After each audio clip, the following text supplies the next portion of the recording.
The Chicago Bears have some tough decisions to make for this 53-man roster cutdown next week. The deadline is Tuesday at 3 o'clock, so we'll go through what those most difficult decisions are going to be and give our prediction of what this final roster could look like.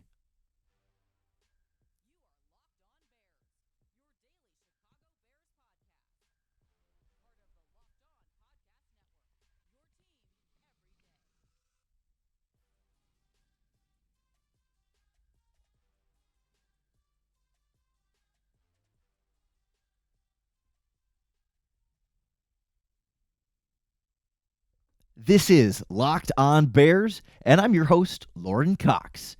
I'm here to bring you your daily, in-depth Chicago Bears news and analysis.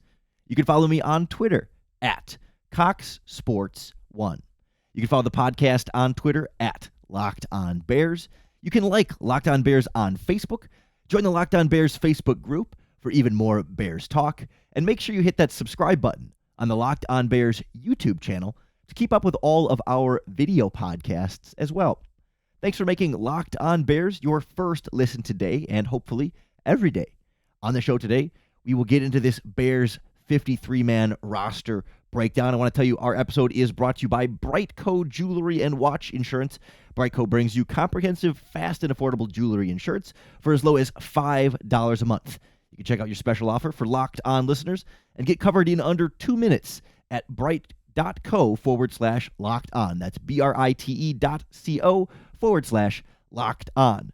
We're going to go position by position here and across the roster and first we'll get some of the easy roster decisions out of the way. Then we'll get into some of the more difficult spots where the competitions are still a little bit open and we're not exactly sure how this Bears coaching staff in particular feels about this cast of characters. Some holdovers from the previous regime that there's no loyalty to, but the newcomers a little bit unproven as well. And it's going to be, I think, a complicated cut down day at some positions and a fairly simple cut down day at other positions. Now, of course, there's always some wild cards here when it comes to the 53-man roster. There's always dynamics that we're not aware of, players that are maybe more injured than we realize. So a player might start the season on injured reserve, for example, and not then count as a 53-man roster player, or they might be other transactions that need to be made here. But I wanted to do something fun here, specifically adding a visual component along with the Locked On Bears YouTube channel here. If you end up listening to the podcast version, we'll still talk it out all the way through, but the full visual experience here as we go to the Bears' current 80-man roster in maybe a little bit rudimentary spreadsheet form, but I thought we could have a little bit of fun with this. And I wanted to kind of go through this a little bit fresh and raw too, right? I didn't sit down and hammer out specifically what I think the exact 53-man roster is going to be just yet. I sort of want to think through it live, more or less live with you on the podcast here. That, right now you look and you got, 3 quarterbacks, 5 running backs, a couple of fullbacks, 4 tight ends. I think I count 11 wide receivers, almost 15 offensive linemen, it looks like, and then a quick almost 15, I think it's 13 defensive linemen. No, excuse me, that doesn't include the other nose tackles. 2, 3, 6, 9, 12, 13 defensive linemen, 7 linebackers, 8 cornerbacks, and 7 safeties right now on this Chicago Bears. 10 cornerbacks, 7 safeties, 3 special teams players. That's the 80-man roster as it sets right now. I think initially we can go through and we can kind of generally tell the guys that are for sure not going to make it, right?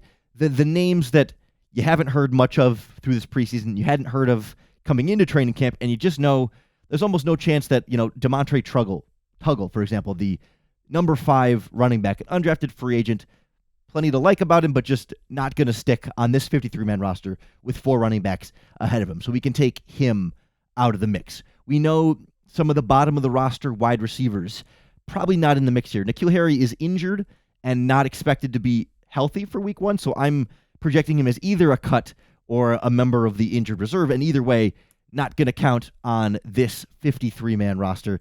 Probably not going to see Chris Finke at wide receiver, Kevin Shaw likely out of the mix. We'll leave some of the other guys in there for now that have been around for at least a season, as we don't want to be too brash in jumping through our easy cut downs here. But, Bottom of the roster offensive tackle, Gene DeLance. Haven't really heard much from him at this point. Latavius Simmons at guard, going to be behind all of the different rookies that the Bears drafted and other players they brought in at guard. So we'll take him out. And they just signed Corey Dublin at center, who played in the preseason game after Sam Mustipher got hurt, but everyone's ready to go at center, so we can kind of take him out. I'll leave the defensive ends in there, Charles Snowden and Sam Kamara, recent undrafted free agents that have been elevated to the 53-man roster before in recent seasons, so it's a little quick to maybe eliminate them, although there's plenty of defensive ends ahead of them on the depth chart. We just don't know exactly how many they're going to keep. Defensive tackle, Trevon Coley's going to be out of there. Micah Treadway has been an encouraging undrafted free agent defensive tackle out of Minnesota, and they signed Mike Pennell as a free agent this offseason. Maybe we'll keep them in there for now if we have some extra spots. All 7 linebackers have shown some flashes. We'll keep them in there, but we can trim down at cornerback a little bit. Devontae Harris has been a special teams guy. They brought in and seemed to like him, but don't think he's got a spot. Greg Stroman at cornerback, don't think he's got a spot. Undrafted rookie free agent Jalen Jones has impressed, but there's a lot of depth ahead of him at cornerback, including some guys that have been injured and haven't played, so not going to keep him. And then a couple of safeties, John Alexander and A.J. Thomas, both undrafted rookie free agents that have been third-team guys. We can kind of cut all of them out, I think, fairly easily. There's a few other guys here that we could argue, like a couple of the wide receivers, a couple of the offensive linemen, a couple of the defensive linemen that are probably pretty sure not going to make this 53-man roster. But right away, we cut out 13 guys and are down to 67, with needing to get down to 53 is just cutting 14 more. And it's pretty quickly to get through half of the cuts that you need to get to on this Bears team. And you can already identify some guys that you're like, yeah, I mean, a good bunch of these are going to be not making the 53-man roster. But as you start to go through it, if you go too fast, it can almost be so easy to get below 53. If you cut all the guys that are sort of, yeah, probably not going to make it guys, you get through the roster pretty quickly here. And I think it'll be kind of important to kind of be intentional about this as we go through the tighter and tighter competitions here on this 53-man roster next on Locked On Bears. This episode of Locked On Bears is brought to you by our new friends at BriteCo. Have you ever seen on social media, you'll see a video of somebody getting down on one knee for a proposal, and maybe they're in a plane or out on the water or a breeze or on a bridge or something, and they lose the ring, they drop the ring falls, and it's gone, it's out of reach. Some of them are really funny. You feel bad for the person, but man, it's like, it's tough. Don't you wish there was a way you could be protected for that? Or if something happens to a nice watch, you invest in a really nice, shiny watch, and you lose it it's taken at a hotel, for example, or you lose it out and about, or some of those pickpockets are really good at just taking them right off of your wrist. It's tricky, and especially when you invest so much in that jewelry and it's such a big, crucial moment in an engagement or just a really cool statement piece in that watch, you need some protection. You don't want to be that guy, and you certainly don't want it splattered all over the internet if it's going to be a recorded and a viral video. So the guys at BriteCo Jewelry Insurance will make sure you get a replacement for the full value of that ring or watch, whatever the jewelry it is. No matter if it's lost, stolen, or whatever happens, you can just figure out what happened later. You can go to brite.co/locked on. That's BRITE.co/locked on. It's the fastest, easiest, and cheapest way to cover yourself with the best jewelry insurance in the business with our friends at BriteCo. As we dive back into this Bears 53-man roster cutdown, we start to get into some of the difficult decisions here, where it's like, okay, I particularly don't want to keep 3 quarterbacks on when one of them is Nathan Peterman. So I'm good to cut there. I'm going to take Jake Tongas, the backup fullback, out. I'm going to take the undrafted free agent tight end Chase Allen out. Those guys I just don't see likely making the roster. Blasingham's almost like a 4th tight end anyway. Then you get to wide receiver. 8 of them I've got on this right now with Mooney Pringle, Velus Jones, Equinemius St. Brown, Tajay Sharp, Dante Pettis, Simba Webster, and Isaiah Coulter. I don't think either Simba Webster or Isaiah Coulter is going to make the 53-man roster, but I think there could be room for 7 wide receivers. But let's cut them for now, and let's go to 6 with Sharp and Pettis after Jones, Brown, Pringle, and Mooney. Offensive line, they're not going to keep 4 tackles and 5 guards and 3 centers. I think Dieter Iselin's going to be out of the mix there. And then probably only going to keep 3 tackles, 1 swing tackle, whatever the competition is going to be between Borum and Riley Reef. The loser will be the swing tackle, so I'll take Sean Coleman out of there. And then we're at 5 guards, 3 tackles, and 2 centers. Probably not going to keep a full 10 offensive linemen. Most teams have been down to 8 most of the time here, with the Bears being fairly healthy in this process on the offensive line. I mean, Lucas Patrick will be coming back and counting towards this 53. I'll take Ja'Tyre Carter out for now and leave Zachary Thomas ahead of him, 6th-round pick over 7th-round pick. But we're already down to 59 guys just as we trim through the offensive side of the ball, and that already leaves us with just 25 offensive players plus 3 special teams players. We'd leave room for 25 defensive players. We have 6 cuts to go, and I've got a number of linebackers, defensive linemen, and defensive backs still on this 53. So that's why I'm trying not to go too fast through this. Still have 4 running backs in there, still have 4 guards on this team, but it just seems like it can be quickly to kind of get through the guys that we haven't heard of, and maybe there's more room then for players who aren't household names, maybe lower on the depth chart type guys that this coaching staff might be higher on and want to give a chance to. I certainly don't think there's room for 6 defensive ends here. Quinn, Gibson, Al-Qadim Muhammad, Dominique Robinson, Charles Snowden, Sam Kamara. Should be worth noting, I'm including Mario Edwards with the defensive tackles here, but I think Edwards has the positional versatility to be able to play either spot, to kick out to the edge in the 4-3 where he previously played in New Orleans in his career, and rush from the interior the way he has for the Bears. More so in the 3-4 defense, but now still bulked up a little bit for this from the 3-4 to play inside on this 4-3. I don't know what to say between Charles Snowden and Sam Kamara if we're trying to trim down this 53-man roster at the defensive end position. You know, I look back at the game against the Seahawks, for example, and Kamara was the one who definitely played significantly more snaps and had some really good production, but could that mean they just wanted to look more at Sam Kamara, or does it mean they legitimately do like him as a better option over Charles Snowden? I find myself leaning towards probably a legitimate love for Sam Kamara and seeing what he can do. So let's move him up the depth chart as defensive end 5, knowing that he probably isn't going to play too much up to this point. Go at the interior, Justin Jones, Angelo Blackson, Kyrus Tonga, Edwards as sort of a hybrid for both. I think you got to keep at least one more defensive tackle then, but whether it's the young guy Micah Treadway or the veteran Mike Pennell comes over from the Chiefs. Treadway is practice squad eligible, and maybe you like the upside of Treadway more, but you can keep him around even if you don't expect him to be all that much of a impact player if he's on the 53-man roster this season anyway. So maybe you feel like you can get away with the practice squad, but we only need to cut 5 more guys. So before we cut down the defensive line, I guess, let me put Treadway on the practice squad for now, which is at 57. That's 4 more cuts, sitting with 7 linebackers on this roster. You know your top 4, Roquan Smith, Nick Morrow, Matthew Adams, Joe Thomas. Then you've got Sanborn, DeMarcus Gates, and Caleb Johnson competing for the final 3 spots at that position. I think Sanborn's for sure got one of them. And then it's Gates versus Johnson. You know, Johnson's been around, seems to be a little bit ahead of him on the depth chart, but Gates has played well. And that's even if you're going to keep 6. You could get away with keeping 5. Gates is kind of the newer comer and has less, I think, cachet that he's bringing here. So let's cut him for now to go to 6 linebackers. Still at 7 cornerbacks and 5 safeties with 3 cuts to go here. I don't know what to do at cornerback because Tavon Young and Thomas Graham have not been practicing much at all due to injury.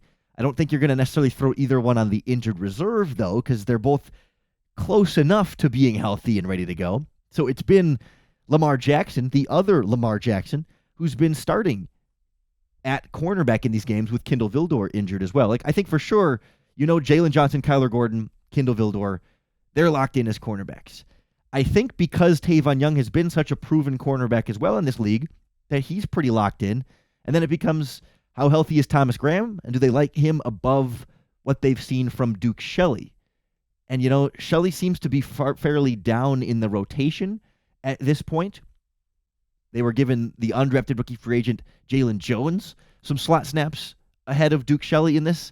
It's tough because he's been around and he's a recent draft pick, but I think given how much they've seemed to like Lamar Jackson and him being a good special teams guy too, I mean, this to me is difficult call, perhaps the most difficult call on this Bears 53-man roster right now is the bottom of this cornerback depth chart. Linebacker is going to be really tough too, and some of the interior defensive line, but man, it's hard to get a sense. Do they like Lamar Jackson? Do they like Duke Shelley? Do they like Thomas Graham? We just haven't seen Thomas Graham. Do they give Thomas Graham a roster spot based purely on the potential we saw from him last regular season, if he's been such a limited participant here? Or do they say, sorry, we've seen Duke Shelley, we've seen Lamar Jackson, we just haven't gotten to see a Thomas Graham, and you're a 6th-round pick, and we didn't draft you. And as much as the fan base and everyone who's watched the team really likes what we saw from Thomas Graham last season, is that enough if you just haven't been available?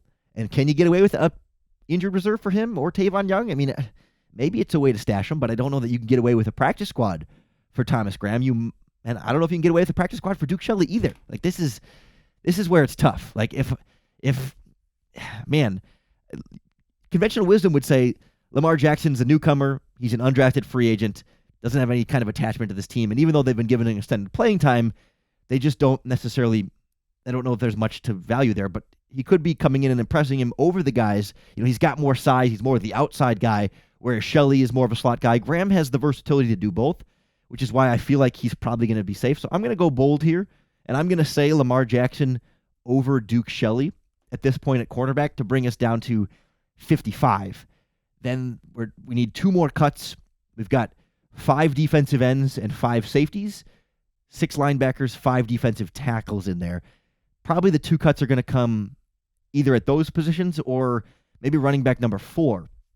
We'll kind of dive into some of those tougher calls at those spots and then look at where this 53-man roster might even change between the cut-down deadline and when week 1 actually starts next on Locked On Bears. As you gear up for this fall, you're going to need the right people on your team to help your small business fire on all cylinders. And guess what? Our friends at LinkedIn are here to make it easier for you to find the people you want to talk to faster and for free. You can create a free job post in minutes on LinkedIn Jobs to reach your network and beyond to the world's largest professional network of over 810 million people. I'm one of those 810 million people, and I would bet chances are you might be too. All you do is post your job, and then you can add the purple hashtag hiring frame to your LinkedIn profile and spread the word that you're hiring so your network can help you find the right people to hire. Simple tools like screening questions make it easy to focus on candidates with just the right skills and experience so you can quickly prioritize who you'd like to interview and hire. It's why small businesses rate LinkedIn Jobs number 1 in delivering quality hires versus leading competitors. LinkedIn Jobs helps you find the candidates you want to talk to faster. Did you know every week nearly 40 million job seekers visit LinkedIn? Post your job for free at linkedin.com/lockedonnfl. That's linkedin.com/lockedonnfl to post your job for free. Terms and conditions apply. So we're down to our most difficult lingering cuts here on this Bears 53-man roster. It's tricky to figure out when positions are sort of competing against each other, right? It's like, do you keep an extra defensive lineman? Do you keep an extra defensive tackle or defensive end? Do you keep an extra cornerback or an extra wide receiver if they're playing the same positions on special teams? Do you need 9 guys on the offensive line or not? And that's one of the things I come back to is with these Bears draft picks, they took 4 offensive linemen on day 3 of the draft. Braxton Jones for sure going to be your starting left tackle and a key member, but Doug Kramer's on injured reserve. We already cut Jatir Carter and can put him on the practice squad.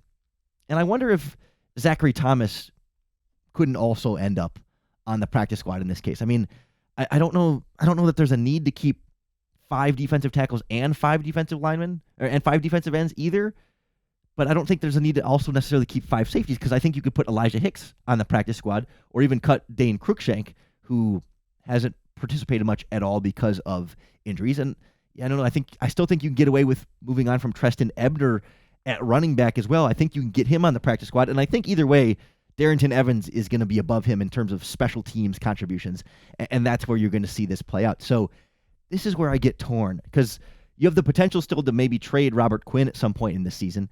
And if you're cutting Charles Snowden and putting him on the practice squad, then you could keep Sam Kamara for more rotation on the defensive end position, and he could play some special teams a little bit as well. Man, this is the danger of kind of thinking through this out loud live. I'm going to leave 5 safeties on the roster with Cruikshank and Hicks because Brisker just had the thumb surgery, and we're not positive. We think he'll be back for week 1, but we're not positive that he is going to be back for week 1. Similar thing with Lucas Patrick in the offensive line. I'm going to keep Zachary Thomas past week 1 because Sam Mustipher, if Lucas Patrick isn't ready to go, Sam Mustipher might be your option at center. And maybe that could leave Dieter Iserlin as the potential 9th offensive lineman to stay instead of Zachary Thomas because of Lucas Patrick's injury. You keep 3 centers just in case Patrick's not ready to go from the thumb surgery. Maybe we put him back in there. I was maybe too quick to cut him because of the injury situation and throw Zachary Thomas on the practice squad. That doesn't reduce my numbers here, but it almost makes me wonder at wide receiver with Byron Pringle's injury, do you want to keep a 7th wideout? But I don't know that there's a clear winner between Webster and Coulter and Finke and Shaw, and of course N'Keal Harry likely going to be injured at that point. So, man, I'm gonna cut Mike Pennell from the defensive tackle position and go with 4 interior guys because Edwards can kind of rotate between both spots. And honestly, I'm leaning towards taking off Sam Kamara as well and reaching my 53 with 2 quarterbacks, Fields and Simeon, 4 running backs, Montgomery, Herbert, Evans, and Ebner, a fullback in Blasingame, because Ebner can do some special teams in there as well. 3 tight ends, Komet, Griffin, and Shaughnessy. 6 wide receivers, Mooney, Pringle, Jones, St. Brown, Sharp, and Pettis. 9 offensive linemen because of the injury to Lucas Patrick. 3 tackles, Jones, Borum, and Reif. 3 guards, Whitehair, Jenkins, and Schofield. And 3 centers, Patrick, Mustipher, and Iselin, knowing that Mustipher can also play backup guard. That leaves us with, and then an offensive total of 25 players. We go 4 defensive ends, Quinn, Gibson, Muhammad, and Robinson. 4 defensive tackles, Jones, Blackson, Tonga, and Mario Edwards. 6 linebackers, Smith, Morrow, Adams, Thomas, Sanborn, and Caleb Johnson. 6 cornerbacks, Jalen Johnson, Kindle Vildor, Kyler Gordon, Tavon Young, Thomas Graham, and Lamar Jackson. 5 safeties, Jackson, Brisker, Cruikshank, Houston Carson, and Hicks.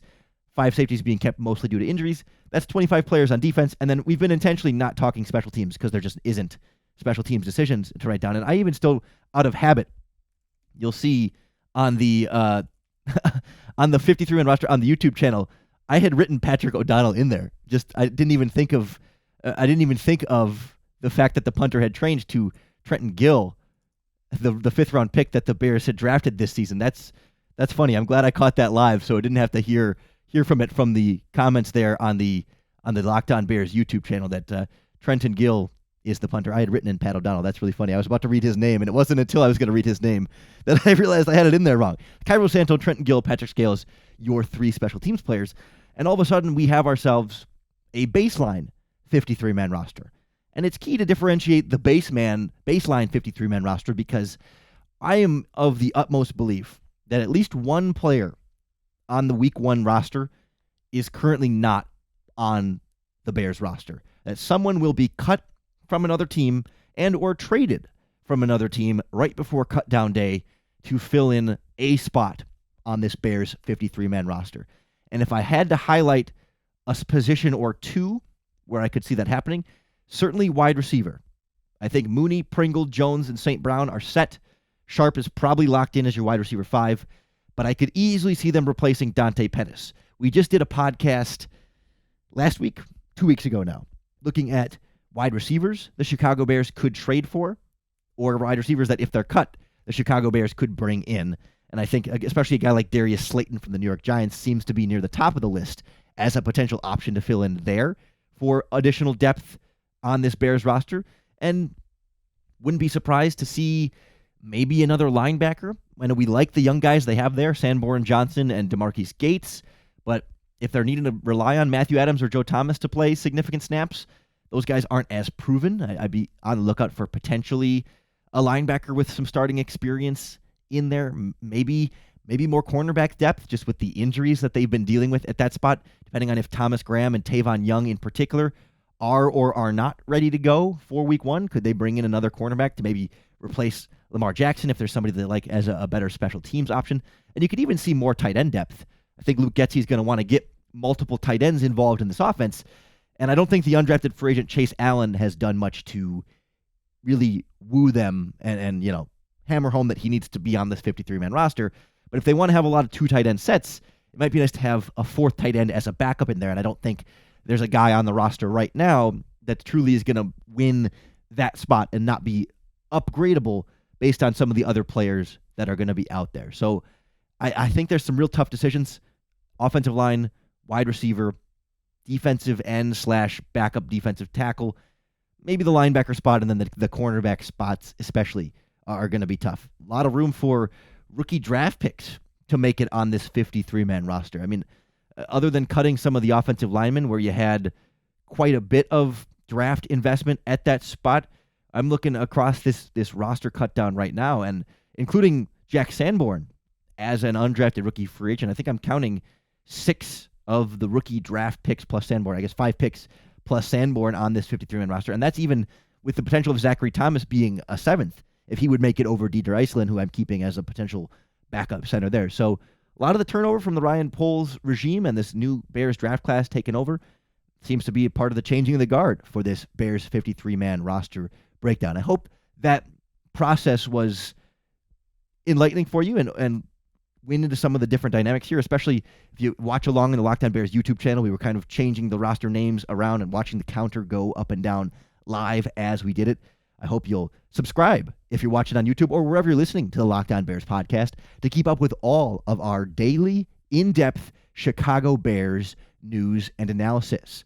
Really appreciate you making Locked On Bears your first listen today. Come on back tomorrow as we preview the Bears-Browns preseason game, break down what we need to watch for in that game with the starters playing a full half. We talked yesterday on why it's smart for the Bears to play the starters for a full half and why it's well worth the risk. Go back and take a listen to that one if you have not already. And if you're looking for your second listen here on the Locked On Podcast Network, we are your team every day. That includes your fantasy football team. Locked On Fantasy Football with Vinny Iyer. He's been covering fantasy football for over 20 years. Get the moves that are going to set you apart in your draft and in your league right here on Locked On Fantasy Football. Come on back for more Locked On Bears tomorrow, and come on back for another opportunity to bear down.